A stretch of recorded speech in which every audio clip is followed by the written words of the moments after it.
Bonsoir à toutes et à tous. Avant de lancer notre soirée spéciale, faut-il envoyer valser les valseuses? Je vous propose de regarder ça. Souvent, on dit oublier le provocateur. Qu'est-ce que ça évoque chez vous? Je pense que c'est mon métier d'être provocateur. Je pense que le cinéma n'est pas une promenade en charentaise. Je pense qu'on doit faire plaisir aux spectateurs, on doit les distraire, c'est la fonction même du spectacle. Mais ça ne veut pas dire qu'on doit les endormir. Et je pense qu'on peut aussi leur balancer du 220 volts de temps en temps dans les fesses. Bon, je pense que c'est ma nature, mais je pense que c'est la nature de beaucoup d'artistes aussi, et pas uniquement au cinéma, que d'arriver à secouer un peu, à réveiller, à surprendre, à provoquer. Pas provoquer pour provoquer, mais provoquer pour découvrir des choses, pour aller vers autre chose, pour ouvrir des portes, ou pour détruire des tabous, ou pour lutter contre un côté chic, un côté qui toujours nous menace un peu en France quand même. Je me souviens quand j'ai fait Les Valseuses, c'était un film qui était en réaction contre les personnages d'architectes, de dentistes qui passaient toujours leurs vacances à Saint-Tropez, tout ça. On voyait que ça au cinéma. Bon, moi, j'ai voulu faire un truc vraiment contre ça. Et c'est vrai que je garde toujours cet état d'esprit un petit peu... je fais toujours des films un petit peu contre. J'ai rarement fait un film pour quelque chose. Alors, 50 ans après Les Valseuses, faut-il les envoyer valser? Peut-on encore célébrer ce film aujourd'hui? Pour évoquer l'œuvre de Bertrand Blier, j'ai le plaisir de recevoir autour de cette table Jean-Louis Lévy. Bonsoir. Bonsoir. Vous êtes producteur. Vous avez produit Merci la vie. Oui. Vous avez travaillé avec Bertrand Blier. Vous avez été agent d'acteur, et notamment de... Surtout d'agent Ouais. agent de Bertrand Blier pendant 25 ans. Et de Gérard Depardieu aussi. Notamment. Chloé Thibault, bonsoir. Vous êtes journaliste et auteur de Désirer la violence. Vous avez d'ailleurs fait un chapitre qui s'appelle Faut-il envoyer valser les valseuses? Jean-Philippe Guérand, vous êtes un grand journaliste et historien du cinéma. Jérôme, alors vous allez me dire, oui bon? Oui. J'ai bon donc.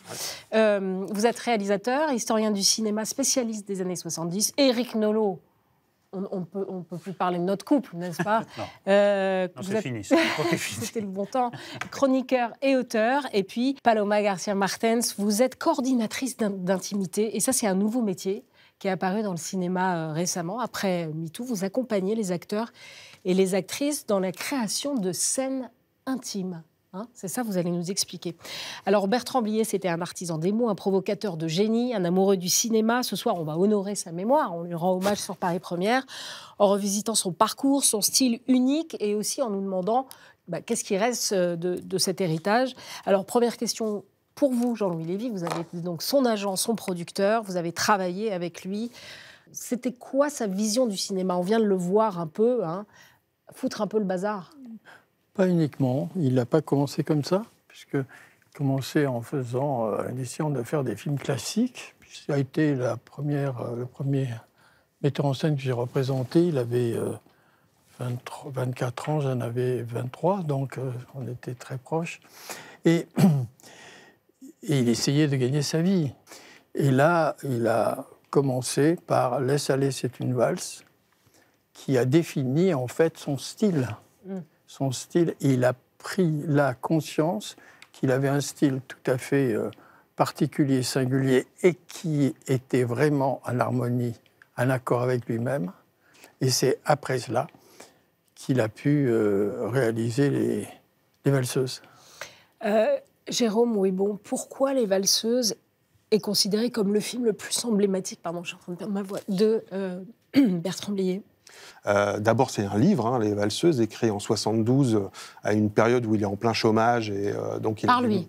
C'est un livre qu'il a écrit lui. Oui, qu'il a écrit lui, et qui va être un gros succès de librairie en 72. Et forcément, tous les producteurs veulent faire ce film. Donc ça va être beaucoup plus facile, en fait, de créer, de mettre en production Les Valseuses, qui est, comme il le définissait, une attaque à main armée contre la France pompidolienne.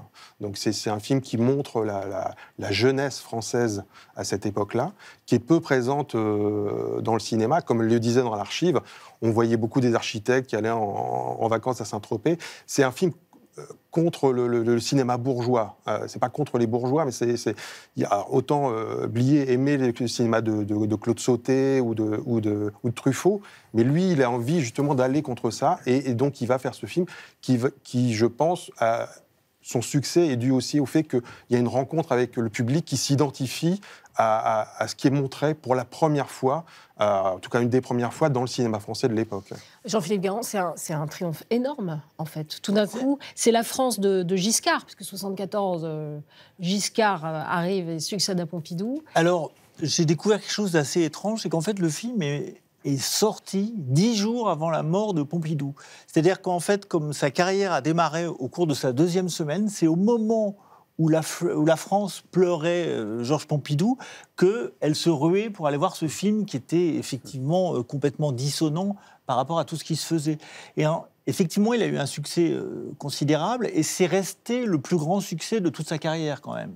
Donc c'est aussi pour ça que c'est un film emblématique. Mais je ne suis pas sûr que ce soit pour autant ni son meilleur film, ni son film le plus sincère. Pour vous, Chloé Thibault, vous le comprenez, le succès du film dans l'époque ? Je comprends le succès du film, je comprends que le film continue d'intéresser, parce que c'est un objet d'étude très intéressant. Maintenant, je ne porte pas du tout un regard complaisant dessus, puisqu'il y a quelque chose qui n'était pas évoqué dans l'interview qu'on a entendue de Blier, mais qui nous dit qu'il a un cinéma qui est toujours contre et jamais pour. Ce film en particulier, dans sa filmographie, est un film qui est vraiment contre les femmes, qui est assez... Ah, on va en reparler de ça. Qui est violent et douloureux à regarder. On va en reparler, Je fais un petit tour de table, si vous voulez bien, et puis on va revenir justement sur ce film. Nolo, pour vous, dans la filmographie de Blier, vous qui adorez le cinéma, qu'est-ce que c'est pour vous, ce film ? D'abord, c'est les origines du style Blier. Oui, c'était un provocateur, mais il faut dire qu'il ne se répétait pas. Donc la provocation à la valseuse, c'est pas la même que celle de Buffet froid, c'est pas la même que notre histoire. Donc c'est quelqu'un qui se renouvelait. Mais moi, je me rappelle, j'avais quand même l'âge de le découvrir à l'époque. Ça a été une déflagration parce qu'on ne voyait pas ça au cinéma. Dans le cinéma français, c'est vrai qu'il y avait un embourgeoisement. Il y avait un côté pompidolien. Moi, j'aime beaucoup Georges Pompidou, mais en art, ça donnait quelque chose qui était, certes, moderne, ce que va devenir le centre Georges Pompidou, d'ailleurs, mais une modernité un peu cadenassée, un peu proprette. Là, c'est une forme de modernité qui casse tous les codes. Et je ne veux pas empiéter trop sur le débat qui va avoir lieu, mais enfin, si les femmes ne s'en tirent pas bien dans le film, les hommes ne s'en tirent pas bien non plus. Il avait un regard très noir sur l'humanité en général. Je ne pense pas qu'il ait fait un sort particulier aux femmes. Et je ne veux pas empiéter sur la deuxième partie du débat. Il a pas tort, Nolo, Paloma García Martens. Il a un regard assez noir sur l'humanité, quand même, non ? Pour vous ? Je ne sais pas s'il a un regard noir sur l'humanité, il a un regard noir sur la société. Ce qui m'a paru très intéressant dans l'archive, c'est le moment où il dit que... il fait de la provocation, que c'est quelque chose qu'il va chercher parce qu'il faut mettre du courant dans les fesses du public, et en même temps que c'est pas une provocation gratuite, qu'il va toujours y avoir une question de politique derrière. En fait, c'est ça qu'il est en train de nous dire. Donc moi, je comprends tout à fait qu'il y a eu une recherche de casser ce code bourgeois, mais ce que je remarque quand même, c'est qu'il n'y avait aucune... autant il y a eu des tentatives de connexion à la question de la femme, à des endroits où on sent qu'il y a eu une volonté de sortir de cette violence permanente, parce que c'est vraiment les premières images, c'est de la violence. Et pourtant, il y a comme on ignore entièrement le fait que ces personnages féminins peuvent exister et ont droit au consentement, ont droit à avoir même juste la parole. C'est-à-dire que Miu Miu, elle ne parle pas, on parle à sa place dès le départ. Et c'est pas la première fois que ça arrive dans le film. Et donc moi, ce que je trouve d'intéressant, c'est qu'effectivement, moi je comprends que ce film est un succès fulgurant. Je comprends qu'il a une place importante dans le cœur des Français et des Françaises. Et en même temps, je trouve qu'il est très représentatif d'une époque et qui n'est peut-être pas encore finie. On va écouter c'est des archives INA, c'est toujours assez savoureux. C'est un extrait sonore du Masque et la Plume à l'époque. Écoutez ce qu'en disaient les critiques Robert Benayoun et Gilles Jacob à la sortie du film. Je le trouve, dans l'ensemble, répugnant, ces personnages. Je trouve qu'il n'y a pas de tendresse. Je trouve qu'il y a une certaine sympathie de Bertrand Blier avouée, il se met du côté, en effet, de ces jeunes truands, de ces voyous, dont le plus grand courage consiste à truander et à faire peur aux vieilles dames, tout en étant eux-mêmes...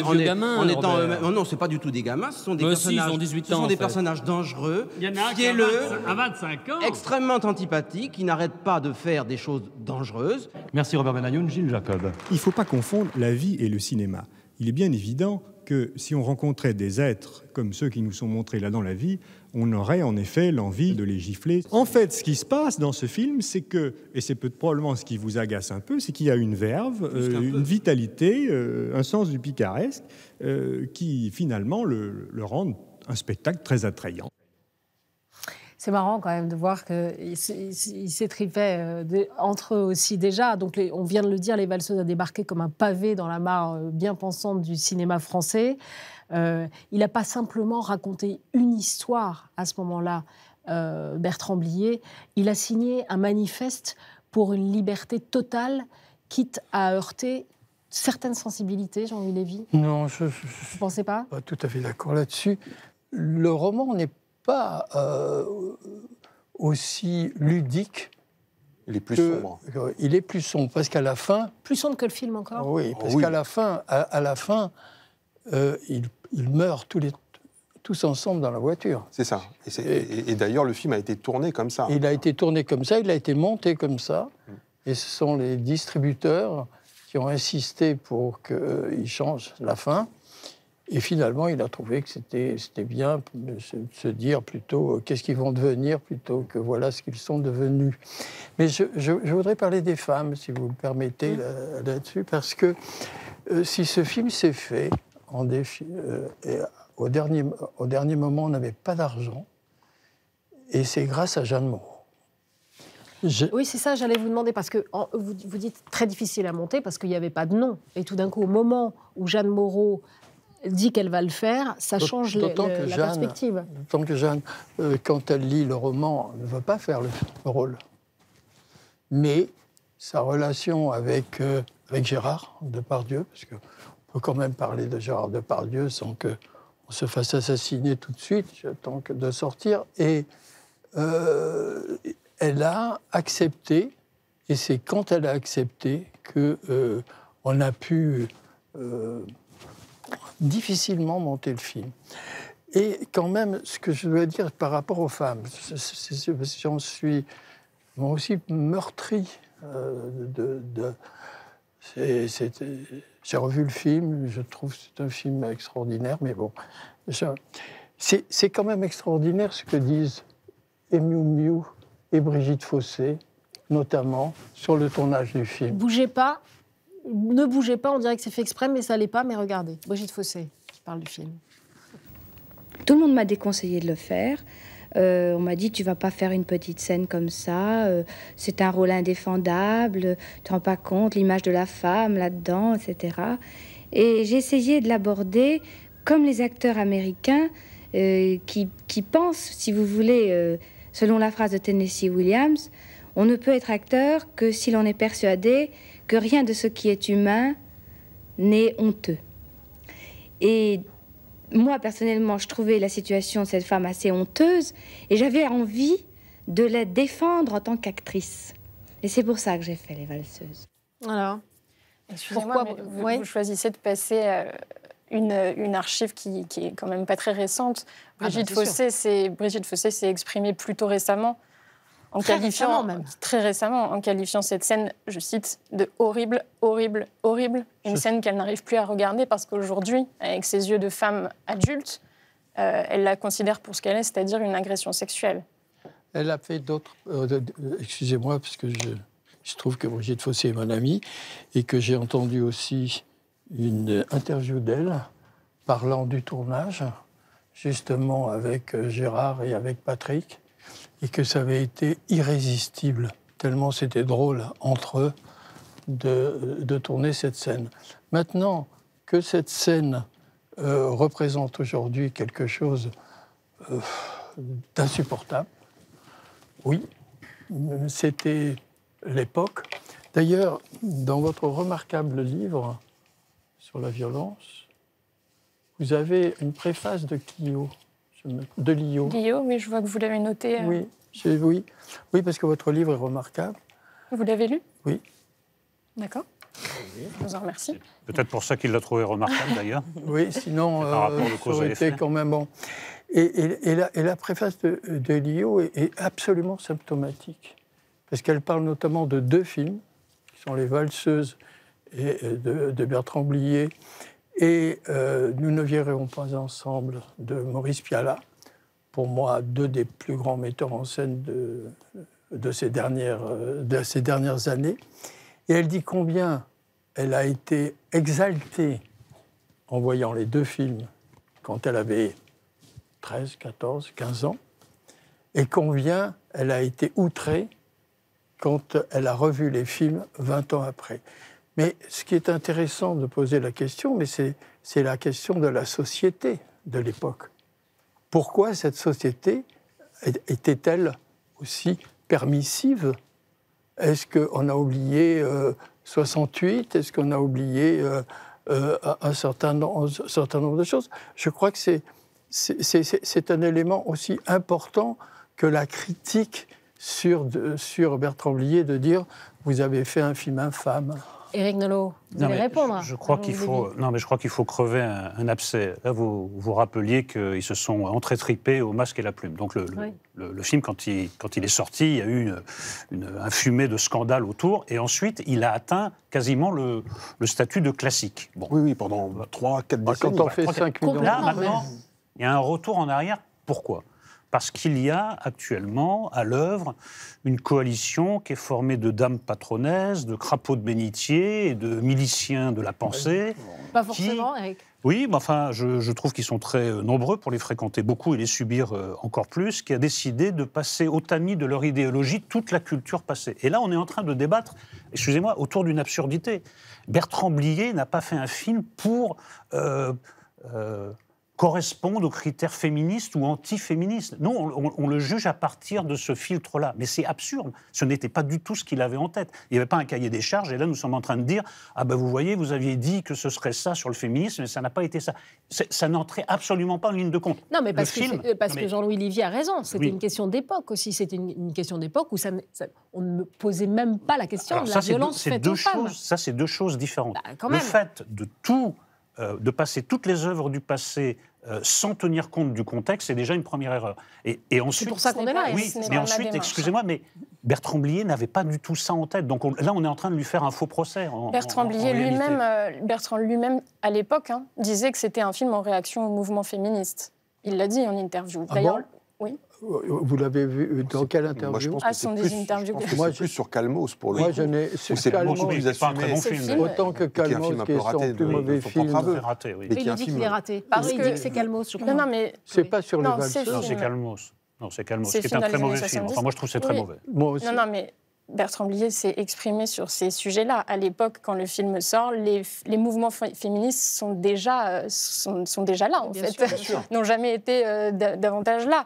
Et ça ne faisait pas l'unanimité du tout. Mais c'est peut-être par rapport aux réactions à la sortie. Je sais que la cinéaste Chantal Akerman faisait les tours des salles de cinéma pour dire aux spectateurs éventuels, n'allez pas voir, je cite, cette merde, ce film est contre les femmes. Donc c'est peut-être en réaction à la sortie, mais peut-être pas dans la démarche. Moi, j'y vois plutôt un film qui raconte l'ennui de la jeunesse de l'époque, et deux types qui qualifient dès le départ comme 2 idiots. C'est des feignants, c'est des lâches. Dès qu'à la police, ils s'enfuient.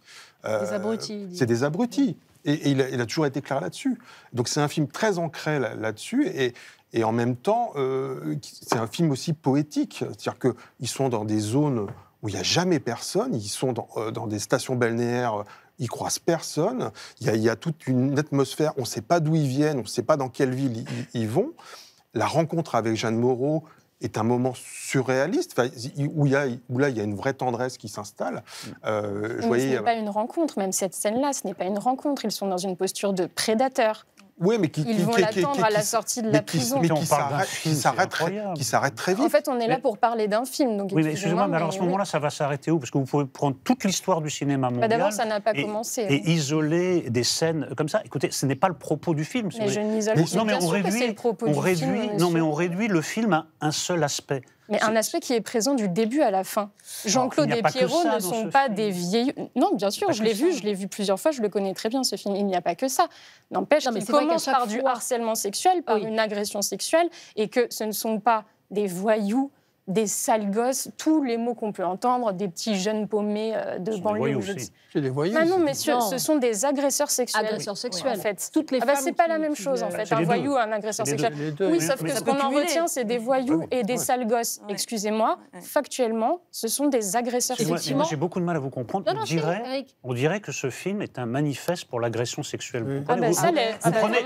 Non, excusez-moi, non. Alors, les 3 femmes présentes sur ce plateau vous confirment. C'est l'apologie. Non, c'est pas une apologie. C'est lié au caractère de ces personnages qu'on ne peut pas réduire à ça. Ce sont en effet des sales types. Qui nous dit qu'on ne peut pas les réduire à ça ? Qui s'identifie à ces types ?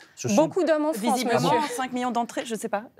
Ah, mais c'est pas parce que ça fait 5 millions qu'on s'identifie. On nous explique que justement, à l'époque, c'était la première fois qu'on pouvait s'identifier à ces personnages. Moi, excusez-moi, vraiment, j'ai peur. J'ai peur quand on dit... C'est des classes sociales qu'on ne voyait pas à l'époque. Pardon, s'identifier à ces personnages, jamais. Non. On ne voyait pas. C'était la première fois qu'on se sentait représenté en dehors de la bourgeoisie. On ne s'identifie pas à ces personnages comme on ne s'identifie pas absolument à des tueurs qui sont les héros des films. Alors, vous me direz que c'est d'être un violent sexuel, c'est pire que d'être un tueur. Oui, peut-être, mais ça n'était pas du tout l'intention de Bertrand Blier de faire un manifeste contre les femmes. Moi, la question de l'intention, elle me paraît assez intéressante. Parce que là, depuis tout à l'heure, on parle de est-ce que Bertrand Blier était un sale type ou pas, quelle était son intention ou pas. En fait, au final, au final, on ne le saura peut-être pas vraiment s'il n'est pas là ce soir. Là, pour le coup, il ne sera pas là. Et au final, moi, ça m'importe assez peu. Parce que c'est pas ça l'important. L'important, c'est pas l'intention, mais plutôt l'impact. Et quel est l'impact de ce film ? Moi, je me souviens, je l'ai vu la première fois il y a 15-17 ans. Vous ne les faites pas ? Oui, bon, j'ai 37 ans. Mais donc, je l'ai vu assez tôt, assez jeune, avec un petit ami de l'époque qui était plus âgé, qui m'a dit « Viens, regarde ce film, il est incroyable ». Et c'était intéressant parce qu'effectivement, il y a beaucoup de poésie dans ce film. C'est un film qui est très, très bien réalisé. C'est un film où on se sent emporté. Et pourtant, j'ai senti une aliénation énorme où j'étais face à des moments de violence et il y avait un gros malaise qui se faisait même dans mon corps où je me disais « Je ne comprends pas, on rigole avec eux ». En fait, plutôt que de rire d'eux, effectivement, on rigole avec eux, il y a beaucoup de violence. Et mon compagnon a l'air de passer un très très bon moment. Et je me dis peut-être que je ne comprends pas le cinéma, peut-être qu'il y a quelque chose que j'ai raté. Et ce qui m'intéresse, moi, c'est cette aliénation que j'ai ressentie à cet endroit-là. Alors qu'en fait, maintenant, avec mes 37 ans, je peux voir ce film, je peux profiter de moments, par exemple la scène avec Jeanne Moreau, pas celle du début bien sûr, mais si je la prends seule dans la chambre, cette chambre d'hôtel, en enlevant le suicide, je trouve que cette scène est très très belle. Elle est bien réalisée, il y a quelque chose où on sent un plaisir partagé, même dans le cadre, c'est réfléchi comme ça, c'est hyper intéressant, alors qu'au début, la sexualité est représentée d'une manière mais extrêmement violente et dominante, où on a un personnage qui n'est plus qu'un corps et qu'une matière complètement neutre. Ça, c'est Miu Miu ? Ah non, oui. Non, mais toute la première partie du film, avant de rencontrer Jeanne Moreau, ils sont dans l'agression. Enfin, disons que Les Valseuses, c'est pas le dernier tango à Paris. Alors voilà, et ce que je voulais dire tout à l'heure, c'est que... Ça peut être discutable, mais c'est pas le dernier tango à Paris. Vous voulez dire qu'il y a... Alors attendez, on va réexpliquer ça. Jean-Philippe, comme vous êtes spécialiste du cinéma, vous allez expliquer ce que veut dire Jean-Louis Lévy. C'est-à-dire que dans le dernier tango à Paris, l'actrice ne sait pas ce qui va lui arriver réellement sur le plateau, c'est ça ? Absolument, il y a une manipulation du metteur en scène sur le plateau de sa comédienne, à qui il fait faire des choses contre sa volonté et surtout à son insu, qui fait qu'aujourd'hui, effectivement, le film provoque une énorme polémique s'il n'est pas contextualisé, ce qui est absolument indispensable. Et ça, on le sait depuis pas très longtemps, mais c'est quelque chose qui est quand même très important. Dans le cas de Blier, on est beaucoup plus... D'abord, ça veut être quand même une comédie aussi.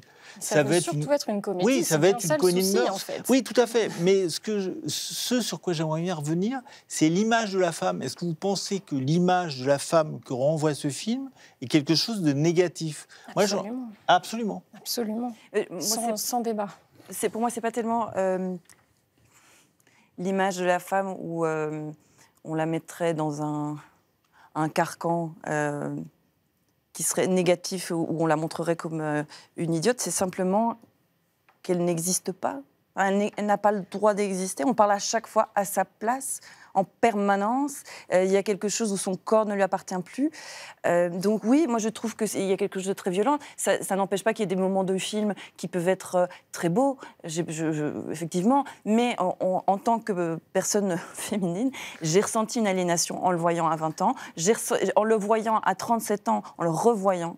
Effectivement, il y a des choses qui m'ont paru encore plus violentes qu'à l'époque, parce que le contexte que j'ai maintenant, j'ai les outils, j'ai les mots pour mettre sur ces violences qui n'étaient pas nommées à l'époque comme elles le sont maintenant, et ce qui n'est pas nommé n'existe pas malheureusement.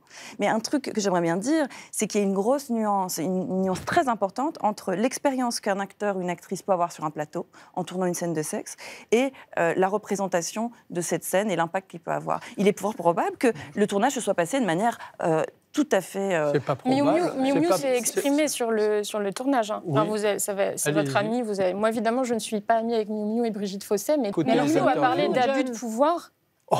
Là, plus tard. C'est ça, oui, plus tard. Oui, enfin, elle a tout fait absolument pour pouvoir faire le film. Je peux vous dire que ça a été des démarches... L'un n'empêche pas l'autre. Donc, mais qu'est-ce que vous attendez d'un film? Qu'est-ce que vous attendez? C'est ça que je ne comprends pas. Est-ce que vous attendez quelque chose? Est-ce que vous attendez Non, mais est-ce que vous attendez... On peut attendre quelque chose de différent du film. Je vous pose la question en toute bonne foi. Est-ce que vous attendez une leçon de morale, quelque chose d'équitable, qui correspond aux critères féministes, ou est-ce que vous attendez que le film, ou toute œuvre d'art d'ailleurs, exprime la vérité d'un être? Là, il exprime la vérité. Ces gens existent. Moi, écoutez, Orange Mécanique exprime une certaine tendance de l'humanité. Oui. Les gens prennent plaisir à regarder ce film. Les gens ne parlent pas. Délivrance correspond à certains pardonnez-moi, mais ça correspond à certains instincts, ça correspond à la vérité d'un être. Moi, je ne porte pas de jugement de morale. Ce genre de type existe, ce genre de type d'Orange Mécanique existe. Alors, vous arrivez et vous découpez le film en disant, attendez, là, il y a un déficit en féminisme. Moi, excusez-moi. Mais d'abord, vous savez, avant d'être féministe, je suis une femme cinéphile. D'accord, mais, voilà. Non, mais à ce moment-là, si vous voulez, moi, je regarde un film très récent, pas très bon non plus, mais verras-tu, on peut tout à fait le passer au prisme de ce féminisme. Bien sûr, c'est l'étude de genre. Voilà. Mais je veux dire qu'il y a autre chose dans un film. Là, vous le réduisez à une vision idéologique, c'est-à-dire vous avez une position non pas de cinéphile dont vous réclamez, mais de commissaire politique. Oui. Ça ne va pas. Non. Ça ne va pas. Un film ne peut pas être... Mais on peut parler d'autre chose, si vous voulez. Mais tout n'est pas seulement politique. On peut parler du cadrage, on peut parler de plein de choses. Mais pas seulement. Ce qui nous réunit ce soir, excusez-moi, c'est une affaire politique, en fait. La culture est politique. Mais si vous voulez, on peut parler de cinéma, on peut parler de la bande originale, on peut parler du casting. En fait, je suis capable de vous parler d'autre chose. Non, vous ne parlez pas politique, vous ne parlez que féminisme. Ce n'est pas la même chose. En fait, excusez-moi, mais ce soir... Une sous-catégorie, si vous préférez. C'est vous... Mais non, la politique en général, il y a des sous-catégories, on peut parler de... Est-ce que je peux répondre juste sur Orange Mécanique? Je suis ravie que vous en parliez. Quand j'étais adolescente, c'était l'un de mes films préférés.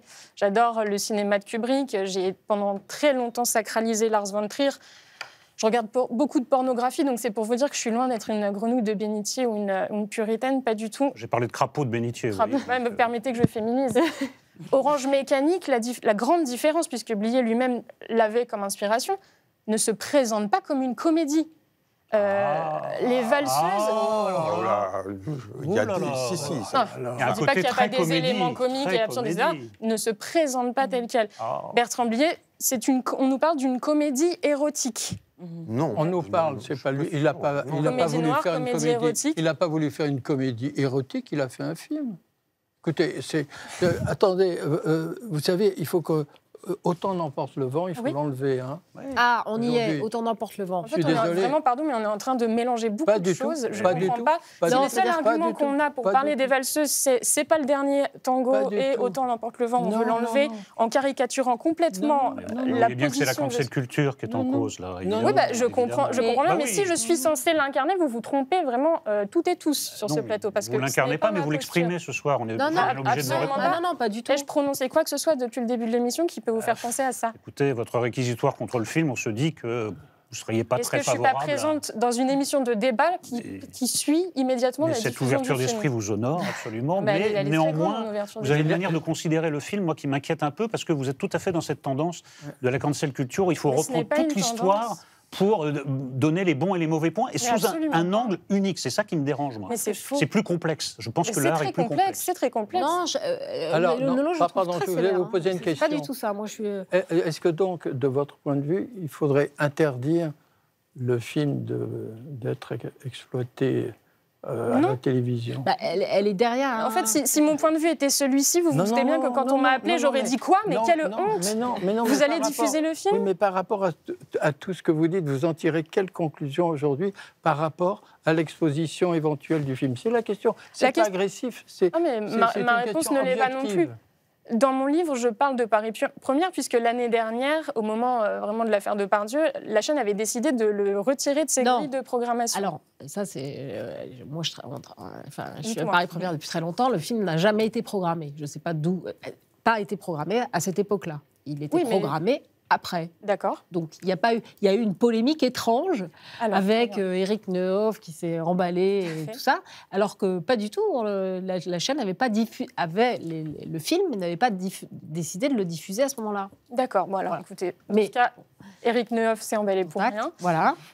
Il n'a pas voulu venir, dites donc. C'est dommage. C'est dommage. J'aurais été ravie qu'il me traite de wokiste en plateau. Là, le film... Attendez, l'émission n'est pas terminée. C'est vrai, il est en coulisses. Il peut surgir. Un Eric peut en cacher un autre, ça arrive. Merci d'être là pour représenter la cause d'Éric. Là, ce soir, le film est diffusé. Mon point de vue, puisque Bertrand Blier nous a quittés et que voilà, il est l'heure de lui rendre hommage pour certaines chaînes, il a une filmographie quand même très très riche. Choisir de diffuser Les Valseuses, c'est faire un choix. C'est faire un choix politique, à mon sens. C'est aussi une évidence. On peut questionner cette évidence. On peut avoir l'audace de se dire on ne va pas diffuser Les Valseuses, mais on peut la questionner. Mais c'est son plus gros succès. C'est un film qui a révélé 3 acteurs d'une génération. 4 plus, oui. Oui, et Isabelle Huppert aussi. Mais voilà, ça peut être vu comme une évidence parce que Les Valseuses, c'est le titre le plus emblématique. On peut préférer Buffet froid ou Merci la vie. Voilà, mais je peux comprendre qu'une chaîne se dise, voilà, d'autres chaînes vont choisir Tenue de soirée, qui est aussi un film qui a fait polémique à sa sortie.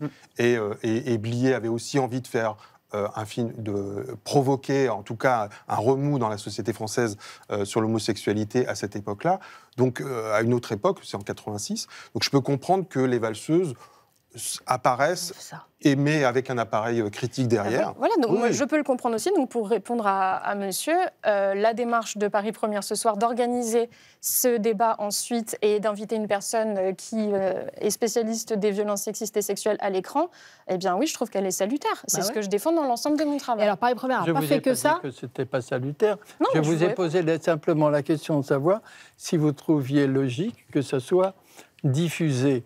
Logique, justement, non, tout dépend de nos logiques. Non, on peut vous poser une question. On a fait Paris Première a aussi fait un sondage qui est assez, qui est assez signifiant. Il y a une large majorité des Français qui souhaitent que les œuvres considérées comme problématiques soient diffusées à la télévision. Et on constate qu'il y a une forte disparité entre les hommes et les femmes sur ces questions. Les hommes sont pour et les femmes contre, grosso modo. C'est logique. C'est logique, oui.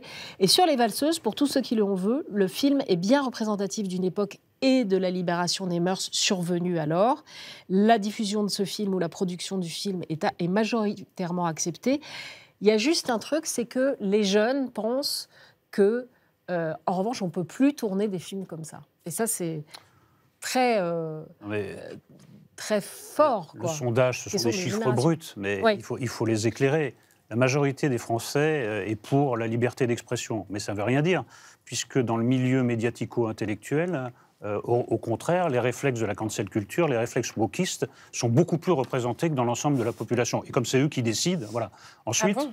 Bah oui, tout à fait. Nous décidons. Je suis contente d'avoir ce pouvoir. Écoute, non, vous êtes une autorité intellectuelle, mais moi je ne généralisais pas à partir de vous. Non, mais j'aimerais vraiment savoir. Alors j'utilise votre mot parce que vraiment wokiste, c'est pas, je me définis pas comme ça, mais j'aimerais vraiment savoir en quoi. Je termine juste mon commentaire très bref. Rassurez-vous du sondage. Je vois que ça monte en effet chez les jeunes, ce que je trouve extrêmement inquiétant, parce que c'est quand même le signe d'une régression tous azimuts. Et ensuite, excusez-moi, on a connu des événements extrêmement dramatiques, comme Charlie ou la décapitation d'un professeur, et que la liberté d'expression, même après cela, ne soit pas plus sacralisée en France, je trouve ça très inquiétant. Donc, ça fait au moins 3 corrections aux chiffres bruts du sondage. Chloé, revenez sur la question de Jean-Louis Livy. Vous voulez bien ? Je pensais vraiment lui avoir répondu de façon complète. Non, mais sur mon point de vue, sur la diffusion, etc. Ouais. Très sincèrement, je pense lui avoir répondu. Moi, je me suis très largement exprimée ces dernières semaines sur la question du dernier tango à Paris, par exemple, dont je n'avais pas demandé l'annulation à la Cinémathèque française. Et dans mon livre, si vous l'avez lu, vous voyez que ma posture est très claire d'emblée, en fait. Moi, ces films-là, je les connais, je les ai vus, je les ai aimés. Fut un temps. Les valseuses, pas tellement, mais en tout cas, j'ai grandi dans un milieu culturel où il était bon de l'avoir aimé pour être accepté par mes rédacteurs en chef. Ça, exactement. Ça c'est parce que vous parlez d'une pression woke ou wokiste, mais la pression inverse était forte aussi. Quand on est une femme, et très sincèrement, en plus, cette affaire-là dépasse les questions de droite ou de gauche. C'est-à-dire que, surtout à gauche, il est de bon ton d'aimer Bertrand Blier. Et d'être fan des valseuses, c'est quelque chose qui nous permet d'accéder à des rédacs culturels. Quoi. Mais les temps ont changé, cher ami. Les temps ont changé, oui. Les temps ont bien changé. Et d'ailleurs, comme disent les Anglais, two wrongs don't make a right. C'est pas parce qu'il y a eu des excès dans un sens que les excès dans l'autre sont les bienvenus, comprenez ? Moi, je suis pas un extrémiste. Vous savez qu'il a été... Tiens, j'ai une question pour vous tous. Il a été très difficile à monter, ce débat. Et on a sollicité, merci d'être là, on a sollicité, alors pas chez les journalistes, etc., mais dans les gens du métier, agents, producteurs, réalisateurs, on a appelé le banc et l'arrière-banc, acteurs, actrices. Personne ne veut y aller. Comment vous l'expliquez, ça, Jean-Louis ? Moi, je vous l'explique, parce que, évidemment, parler et défendre l'œuvre d'art que j'estime être quand même Les Valseuses, c'est très, très mal vu aujourd'hui. Et qu'il y a une censure au départ de toutes les... Non, mais quelle espèce de censure voulez-vous qu'il y ait, puisque nous sommes ce soir... Attendez. Regardez. Oui. Vous savez pas... L'autocensure. Vous ne savez pas ce que je suis en train de dire. Pardon, excusez-moi de vous avoir coupé. Merci de me laisser entendre. Je vais vous donner 2 exemples très précis sur 2 films que j'ai produits, qui ne sont pas de Bertrand Blier, et qu'il serait impossible de produire aujourd'hui. J'ai même essayé, j'y suis pas arrivé. C'est Mon père, ce héros, parce que une jeune fille de 14 ans qui fait passer son père pour son amant, aujourd'hui, vous ne trouvez aucun financement. Et pourquoi vous voulez le produire, ce film ?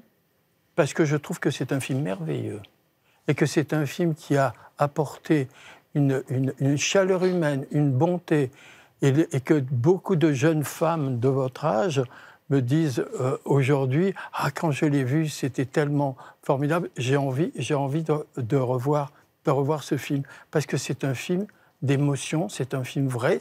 D'ailleurs, c'est une histoire vraie qui a été racontée.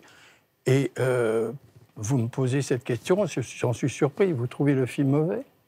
Je ne le connais pas, ce film. Je ne l'ai pas vu. Vous ne le connaissez pas. Donc vous vouliez le remonter là ? Non, impossible à monter. D'accord. Et le deuxième ?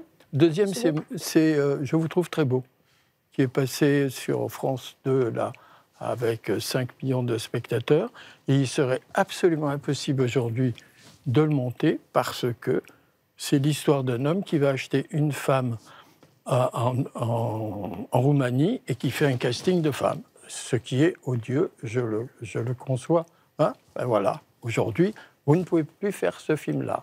Et je trouve, oui, vous me direz, tant mieux, mais moi je vous dis... Non, j'allais pas du tout vous dire ça. Je vous dis tant pis, parce qu'il faut laisser aussi au spectateur le soin de son quant à soi, de juger ce qu'est un film, ce que sont les personnages des films.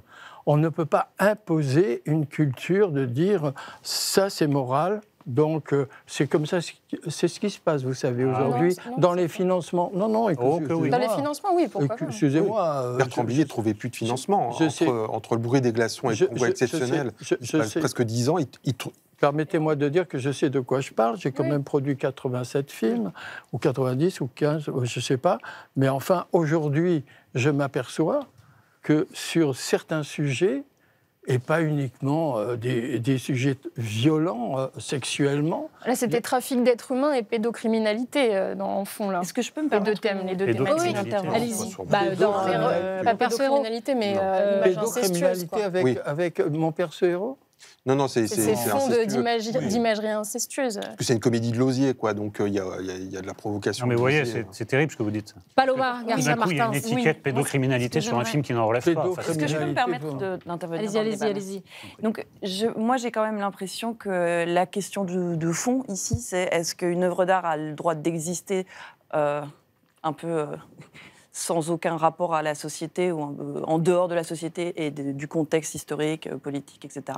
Ou est-ce qu'il est important de recontextualiser et de comprendre à quel point cette œuvre d'art va toujours être située. Pourquoi ? Parce qu'en fait, ce qui se passe et ce qu'on reproche, enfin j'imagine, je vais peut-être parler en votre nom, mais c'est que vous parlez de culture, d'imposer une culture, mais vous ne vous rendez peut-être pas compte que les valseuses imposent une culture, en fait, aux spectatrices et aux spectateurs qui regardent. C'est la culture du viol, et la culture du viol. Et je ne dirais pas Bertrand Blier est un salopard, Bertrand Blier est un violeur, Bertrand Blier est un criminel sexuel. Non, j'en sais rien, et c'est pas ça que je raconte. Par contre, ce que je vois, c'est qu'il y met en avant une culture qui est en fait une culture de la majorité, qui se propose comme la neutralité, c'est-à-dire, et pourquoi est-ce que la gauche s'est emparée de ce film et n'a pas vu cette dimension de violence de genre, parce qu'en fait, ça ne se voyait même pas, ça n'existait même pas. C'est comme dire à un poisson qui est dans l'eau qu'il est entouré d'eau, il ne se rend même pas compte qu'il est dans l'eau. Elle a raison, hein. Voilà. Vous pouvez... Et donc moi je ne trouve pas. Je ne trouve pas. Moi, je ne suis pas d'avis. Le film était interdit au moins de 18 ans. Est-ce qu'on peut juste définir ce qu'est la culture du viol pour les personnes qui nous regardent? Allez-y, Chloé. La culture du viol, c'est l'ensemble des comportements et des représentations qui participent à la banalisation, à la romantisation, à la justification des violences sexuelles. Je pense qu'une fois qu'on a posé cette définition, on peut quand même s'accorder pour dire que ce film-là... Il faut que vous soyez vraiment cohérente avec vous-même et que vous alliez jusqu'au bout. Bon, d'abord, au sujet de la culture du viol, dans ce film, ces gens sont des marginaux et des déviants. Donc, ce n'est pas représentatif. Ensuite, vous êtes...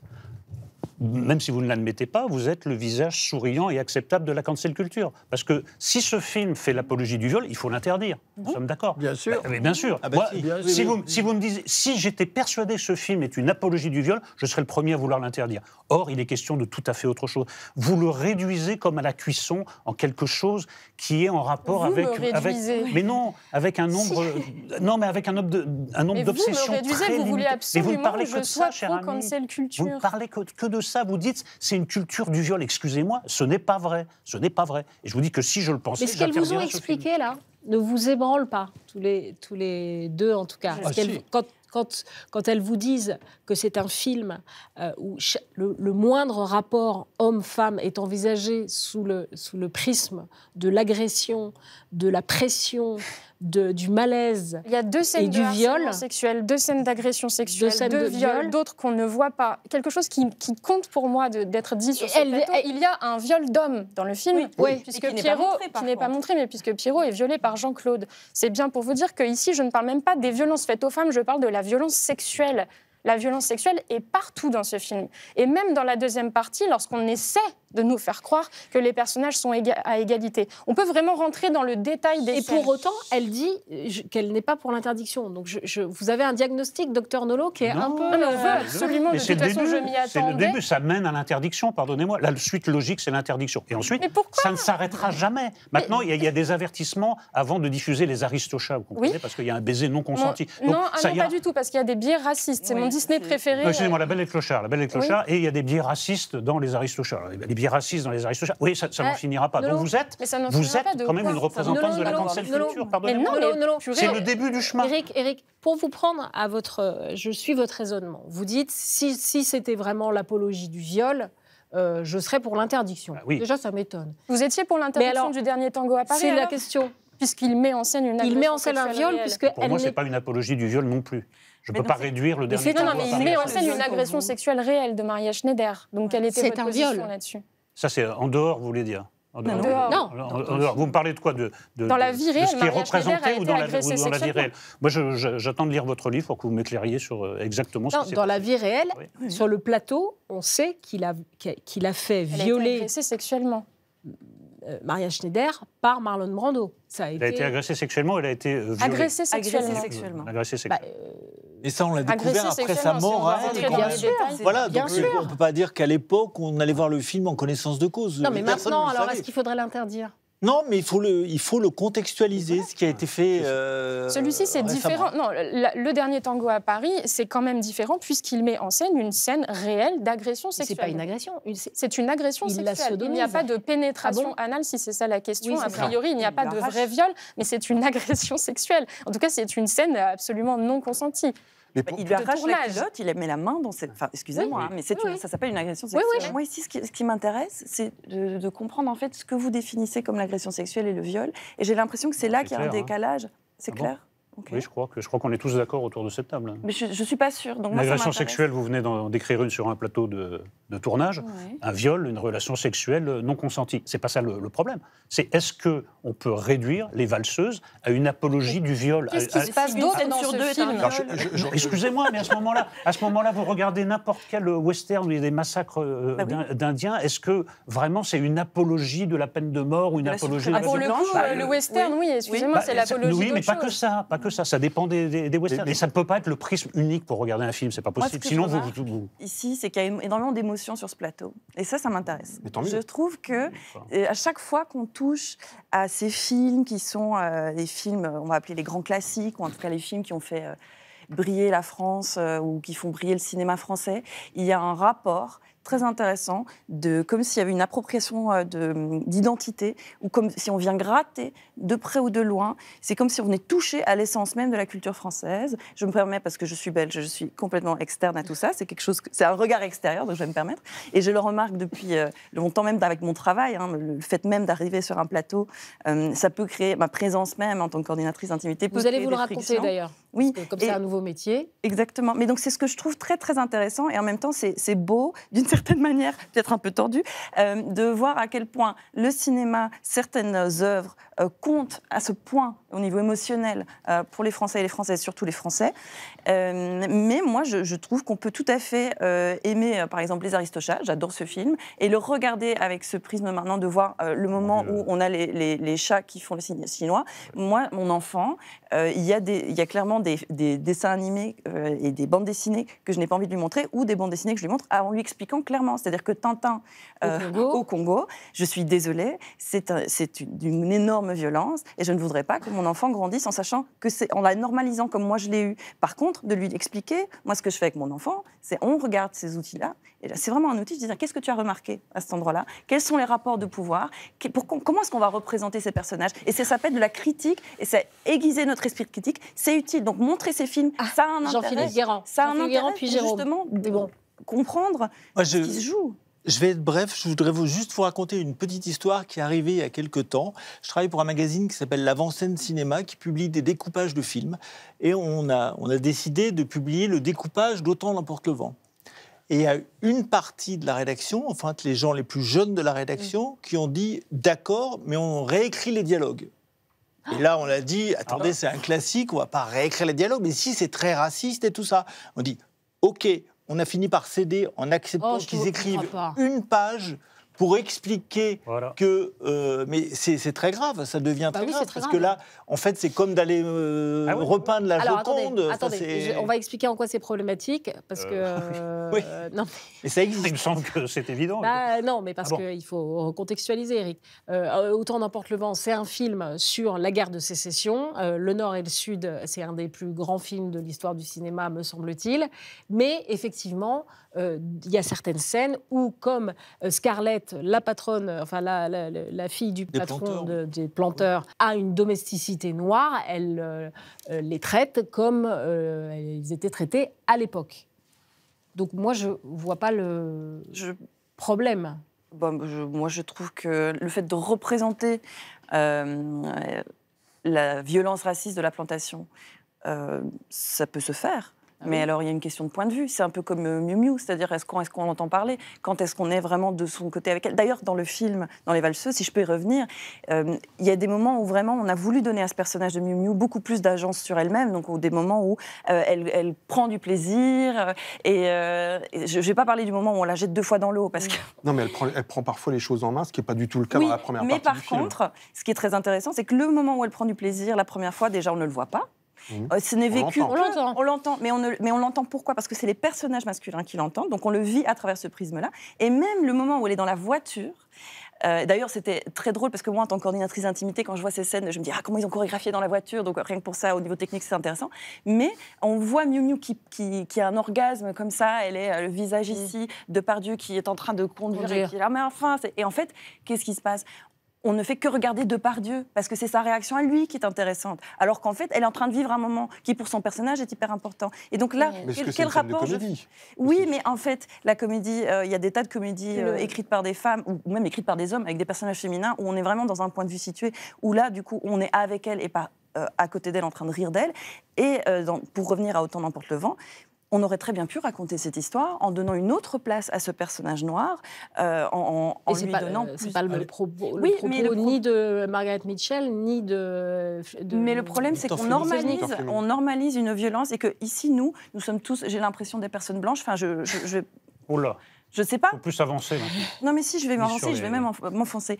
Ce que je veux dire, c'est qu'on est tous des personnes blanches. Et donc, nous, on a le loisir, le luxe de pouvoir regarder ça d'un point de vue de critique historien. Ça s'appelle surtout le privilège. Là, ce que vous désignez, c'est le privilège blanc.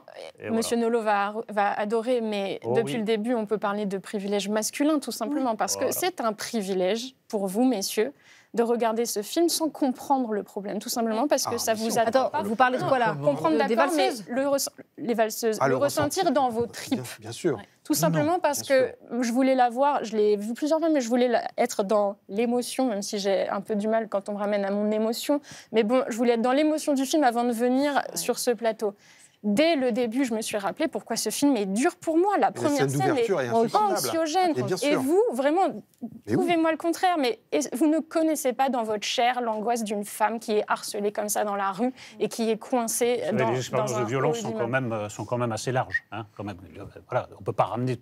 Je parle de la violence sexuelle. Non, mais la scène d'ouverture crée un malaise. Et donc, ça s'appelle le privilège masculin. De ne pas ressentir cette douleur qu'est ce film pour nous. Et c'est douloureux dans cette émission de voir à quel point vous ne voulez pas... Non, mais je respecte votre douleur. Mais quand vous relevez le mot émotion, je vais vous dire, l'émotion, elle ne porte pas parce que nous nous sommes appropriés tel ou tel film. L'émotion, elle vient en nous parce qu'on est en train de remettre en cause la liberté. Mais vous, c'est ça votre émotion. Moi, la mienne, c'est mon émotion de femme. Oui, mais c'est pas... De femme qui comprend ce que c'est, de vivre dans un monde... Je comprends, mais il faut que les deux existent, vous comprenez. Parce que si maintenant... Mais elles ne sont pas comparables. Non, mais ça, c'est votre point de vue. Mais on va inviter 6 autres personnes qui vont nous dire tel aspect du film est vraiment intolérable. Non, et un autre va dire la violence sexuelle, elle a raison, elles ne sont pas comparables. Je suis d'accord avec vous que c'est insupportable, les violences sexuelles. Si vous étiez d'accord avec moi depuis le début, vous simplement, ne seriez pas aussi opposé à ce... Ce n'est pas le sujet. En fait, ce qui me paraît intéressant, c'est que vous parlez de liberté. Quel est le sujet du film? Dites-moi quel est le sujet du film. Vraiment, dites-moi, quel est le sujet du film? Eh bien, c'est plutôt basé sur 2 personnages masculins, de montrer ces personnages dans la vérité de leur être, ce qui est le propos principal de tout art.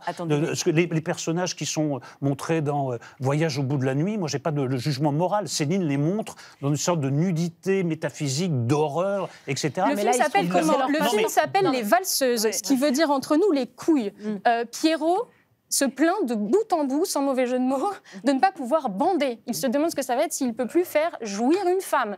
De bout en bout, on nous parle de couilles, de couilles, de couilles. Ça finit et on bandera quand on aura envie de bander. Ça ne parle pas de sexe, ce film. On n'est pas dans de la violence sexuelle. Ça questionne la masculinité. Le sexe, oui. Et donc, quelle masculinité Quelle masculinité Bertrand Blier nous montre? Assez déplorable. Pourquoi? Parce que ces personnages sont déplorables. Un moment d'humour, excusez-moi, un moment d'humour. Si vous permettez. Je vous en prie, j'adore rire. Ça ne se voit pas pour l'instant. Mais encore faut-il qu'on me fasse rire. Oui, mais peut-être. Alors allez-y, je vous en prie. C'est comme Miu Miu. Le titre initial. Je suis très frigide. Je n'irai pas jusque-là. Le titre originel, peut-être ça vous amusera, des valseuses, savez-vous, le roman, comment il devait s'appeler? Non. Ça ne sert à rien d'être sympa. Ben là, ce soir, soyez sympa. Alors, excusez-moi, j'aimerais bien quand même dire quelque chose. Pas par rapport à vous, mais vraiment par rapport avec à... le sourire, s'il vous plaît. Oui, Ben oui, c'est plus agréable.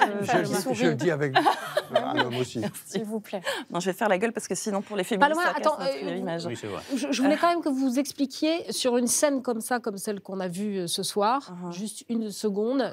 On reprend par exemple l'horrible scène avec Brigitte Fossé, par exemple. Enfin, bon.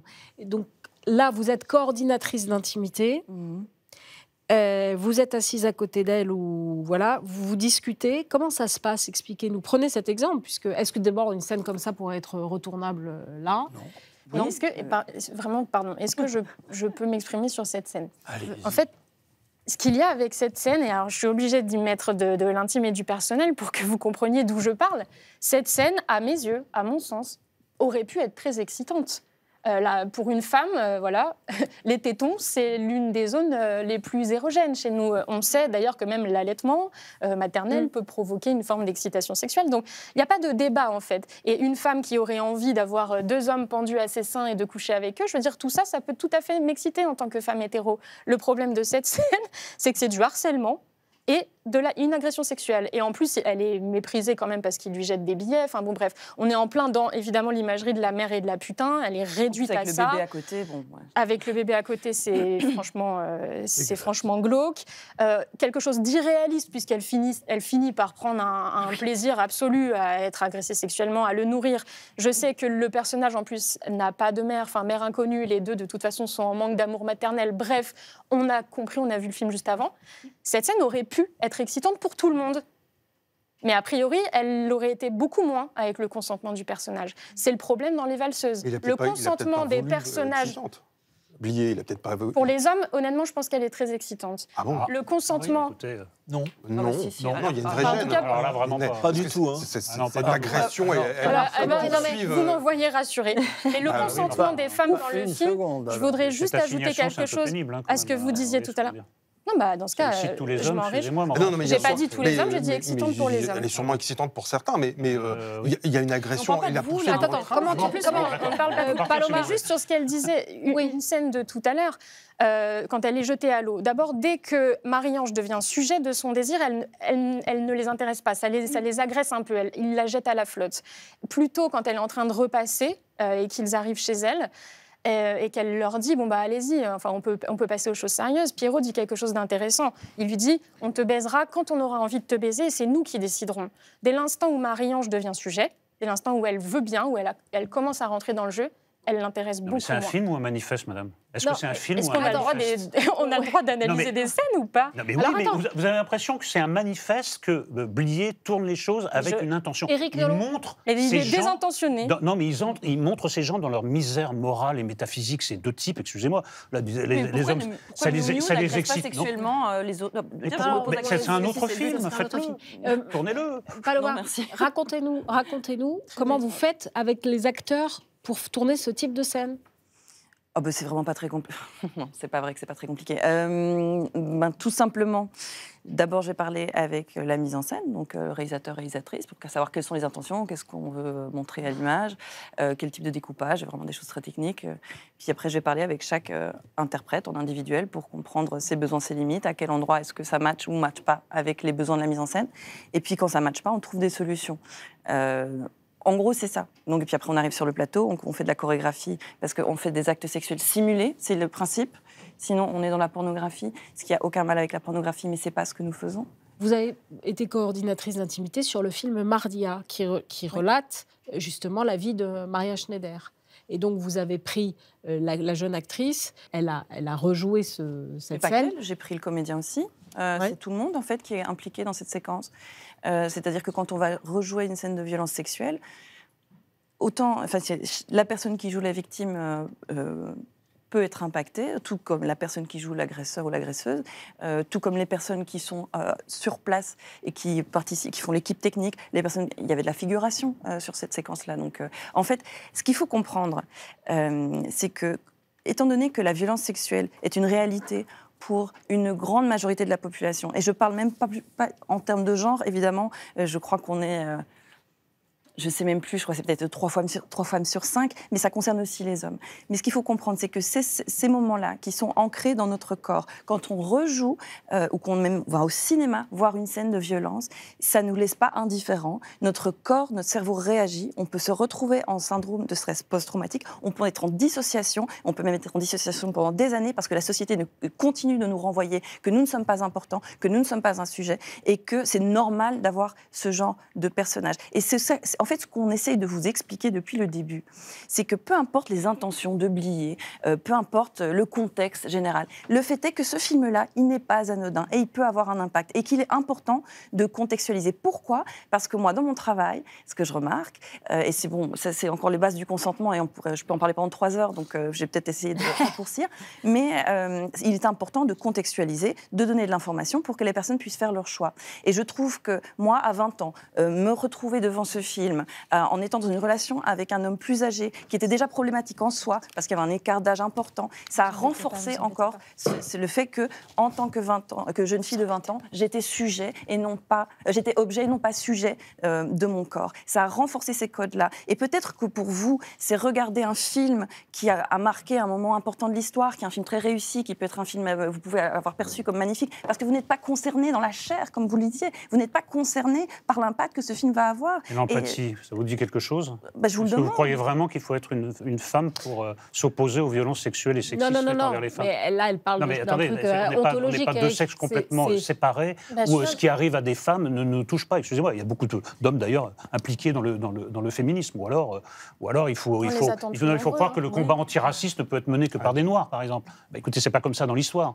Les grandes causes ont avancé grâce à des gens qui n'étaient pas concernés directement. Donc cette manière d'établir des divisions entre l'humanité, moi je trouve ça très problématique. Je ne crois pas que c'est ce qu'on est en train de dire. Si, vous ne pouvez pas ressentir, vous ne pouvez pas ressentir. Non, Eric, si, elles ont pas tort. Ressentir, alors pas de la même manière, mais non, on peut ressentir. C'est un truc ontologique, je vous dis, ça touche à... En même temps, on ne peut pas vivre ce que quelqu'un Je suis tout à fait d'accord avec ce que dit Éric Nolot. Et par ailleurs, je pense qu'il faut aussi préciser une chose, c'est que les femmes s'identifient effectivement aux personnages féminins, ce que je comprends très bien, mais c'est pas pour autant que les hommes s'identifient aux personnages masculins. Et surtout, mais on peut c'est pas le cas du tout. Moi, je m'identifie au personnage de Miu Miu aussi, c'est-à-dire qu'elle subit dans la première, en tout cas beaucoup dans la première partie. J'ai beaucoup d'empathie pour la manière dont il la traite, il la gifle, elle est violentée, elle est obligée de coucher avec son patron, et c'est horrible. Elle est violée par son patron. Oui, et par bien sûr. l'autre ensuite sur le matelas. Et c'est vraiment... Elle est traitée comme de la viande. Oui. Ce sont des sales types. J'ai une autre petite question un peu, comment dirais-je, malicieuse. On pourrait faire Rabbi Jacob ? On pourrait produire Rabbi Jacob Non. Plus non plus ? Mais moi, j'ai une autre question malicieuse, parce qu'on se pose beaucoup la question, est-ce qu'on pourrait ? Mais la question, c'est, est-ce qu'on le voudrait ? Est-ce que vous voulez tourner Les Valseuses, là, en 2025 ? Non. Alors, je peux vous répondre ? Oui. On n'est pas dans la même société. Il y a des films certainement aussi violents, y compris sexuellement, qu'on pourrait tourner aujourd'hui. Oui. Et on les tourne, hein ? Et on les tourne. À quoi vous faites Oui, lesquels C'est moins du cinéma français, mais j'en parle par exemple dans mon livre, le succès d'un film comme 365 jours, qui est l'adaptation d'un livre de Dark Romance. Oui. Dont le pitch du film, c'est un très beau mafieux italien qui kidnappe puis séquestre une femme à qui il laisse 365 jours pour tomber amoureuse de lui, et donc il contraint à des relations sexuelles. C'est un carton sur Netflix, ça date de 2020. En littérature, la dark romance est truffée de ça, et au cinéma, on voit toujours des films... Comment vous analysez ça ? C'est une littérature faite par des femmes pour des femmes, souvent. Oui. Comment vous analysez ça ? Vraiment, vous avez 3 heures, parce que j'en parle dans mon livre. Non, vous avez 3 secondes. Vous allez lire le livre de Chloé. Oui, parce que oui, mais vous voyez, il y a des hommes qui vont être choqués par ça, et il y a des femmes qui s'identifient à fond, puisque c'est des succès de librairie. Enfin, c'est même la poule aux œufs d'or maintenant. En fait, c'est absolument le sujet de mon livre. C'est-à-dire que moi-même, j'ai désiré la violence. Donc je m'interroge. C'est un très bon titre d'ailleurs, Désirer la violence. Je vous remercie.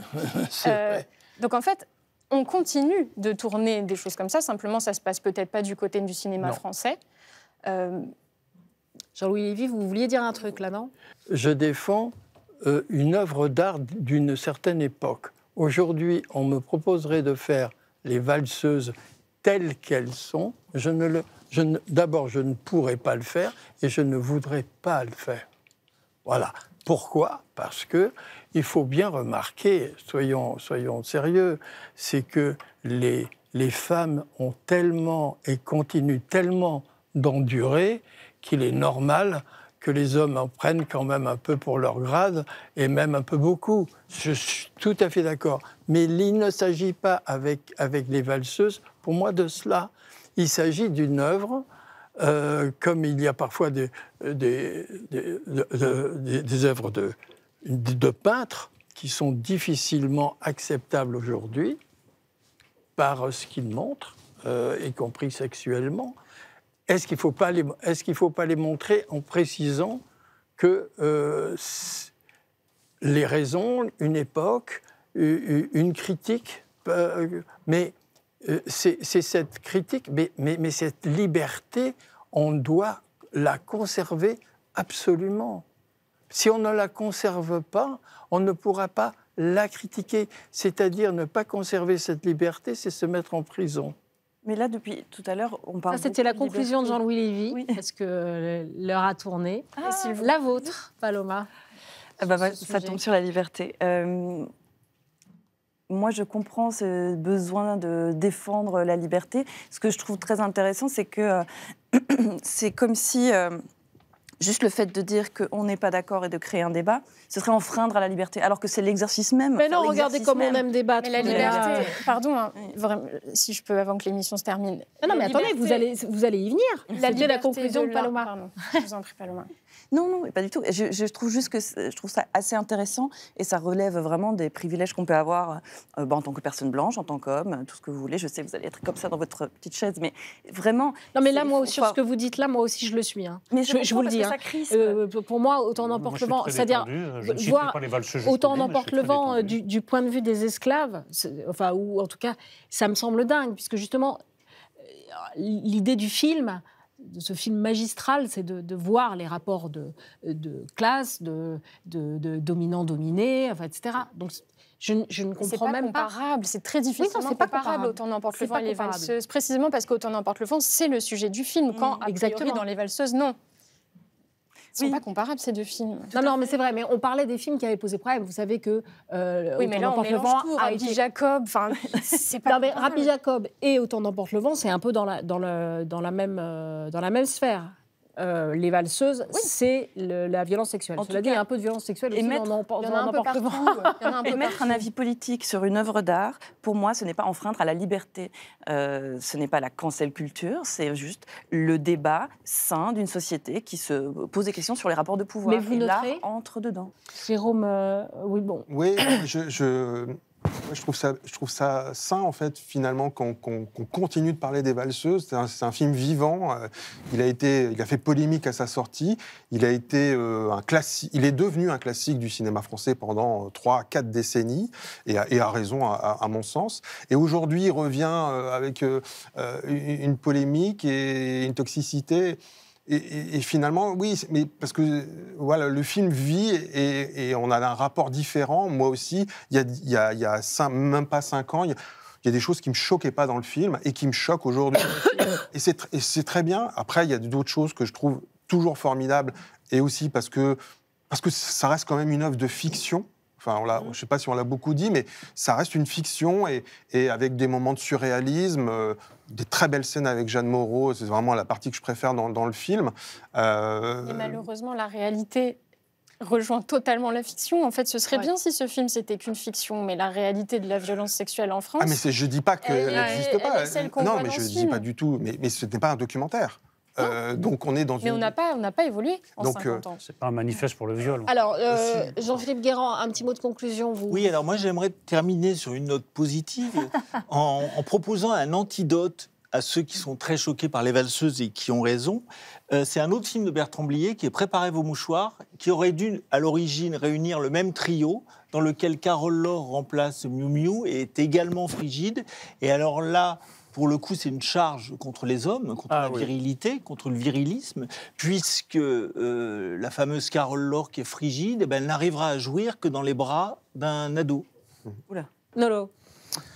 C'est très finir difficile. sur une note positive Oui, non, ça m'étonnerait. On finira avec Chloé qui illuminera oui, c'est notre dernier espoir. Parce qu'en fait, je constate, enfin je le constatais avant, et ce débat me le confirme, que c'est devenu très difficile de débattre parce que certains autour de la table... C'est pas difficile. Non, c'est très difficile. On peut débattre tout en trouvant ça difficile. Ah oui. Parce que je constate que certains sont détenteurs d'un privilège et sont dénués de toute empathie. Donc en fait, on n'est pas... Normalement, on ne devrait pas débattre, puisque nous sommes détenteurs d'un privilège, nous sommes disqualifiés, et nous ne pouvons pas éprouver ce qu'éprouve une femme. C'est quelque chose d'une sensibilité totalement différente. Donc en fait, le débat n'est pas possible. Ensuite, ma véritable conclusion, après avoir noté les difficultés du débat, c'est que vous le vouliez ou non, ce que vous avez dit ce soir, l'une et l'autre, mène droit vers la censure et la cancel culture. Vous êtes les agents supplétifs du wokisme, qui, lui, il n'y aura pas de juste milieu, cher ami, il n'y aura pas de juste milieu. Non, tout ça sera éliminé. C'est ce dont il reste. Ils sont là pour vous dire il faut recontextualiser. En ce moment, il y a un petit... Je sens qu'il y a même un petit vent qui tourne parce que ça va tellement loin. Il vient des États-Unis, en plus, vraiment très favorable au wokisme. Oui. Très, très favorable. Alors, Chloé, ça date d'avant-hier. Vous savez, il s'est passé quelque chose avant. Regardez ce qui se passe dans les universités. Regardez ce qui se passe dans les rédactions. Chloé. Observez comment monte l'autocensure. Des gens qui n'osent pas prononcer certains noms, qui n'osent pas aborder certains thèmes, parce qu'ils sont sous surveillance d'une moitié de la rédaction. C'est comme le cinéma français qui ne vient pas sur ce plateau. Par exemple. Je suis journaliste, donc...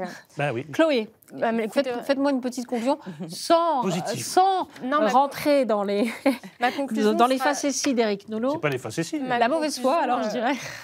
Si je dois conclure, je dirais juste qu'on a passé 1 heure de débat sans évoquer Gérard Depardieu, l'homme, ce qui n'est quand même pas anodin. Quand on parle des valseuses, on ne parle pas de n'importe quel film.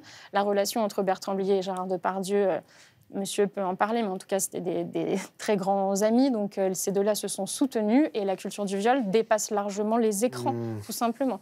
Et c'est ce que je disais, tout ça, ça n'est pas que de la fiction. Moi, je dirais simplement que les valseuses, ça nous pousse à réfléchir sur l'art dans notre société et que finalement, ce débat est peut-être la plus grande réussite de Bertrand Blier. Merci à tous les 6 d'être venus sur ce plateau. Merci Paola Garcia-Martins, merci Éric Nolot, merci Jérôme Ouibon, merci Jean-Philippe Guérand, merci Chloé Thibault. Je rappelle votre excellent livre, Désirer la violence. Vous le voulez, Éric, ou pas? C'est très intéressant, je vous assure. Et Jean-Louis Livy, merci infiniment. On se retrouve très bientôt sur Paris Première. Prenez soin de vous, bonne soirée. Tenez, Éric. Avec plaisir. Vous me permettez de lui donner ou pas? C'est sûr qu'il va le lire. Merci beaucoup. Merci beaucoup.